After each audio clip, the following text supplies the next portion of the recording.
Mga kapuso, 51 araw na lang, Pasko na. Kaya naman kabi-kabila na mga nagtitinda ng mga dekorasyon at pangregalo.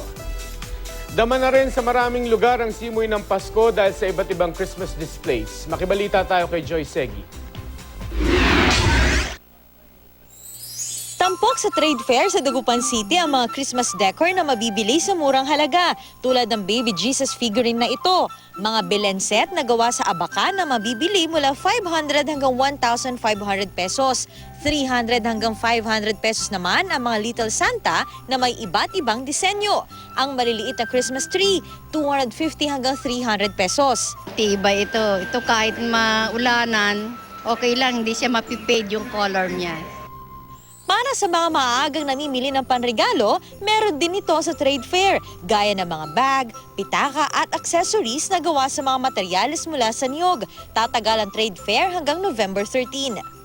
Mura at magaganda rin ang Christmas decoration na mabibili sa bahaging ito ng Cubao, Quezon City. Ang mga parol, 800 hanggang 5,000 pesos. Iba't ibang klase ng Santa Claus naman ang mabibili ng 250 hanggang 7,000 pesos.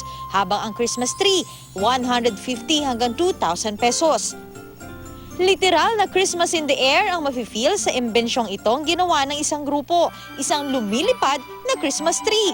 5 talampakan ng flying Christmas tree na nakapatong sa drone. Kumukuti-kutitap naman ang Ayala Avenue sa Makati City sa pag-iilaw ng Christmas lights at decor. Makikita rin ang replika ng 10 bantog na simbahan sa Pilipinas, tulad ng Baraswain Church sa Bulacan at Paway Church sa Ilocos Norte.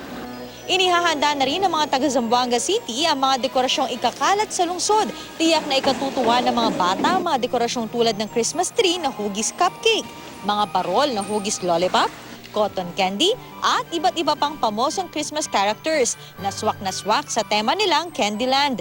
May giant Christmas tree pang itinatayo sa plaza. Joy Segui, Nagbabalita, Pilipinas.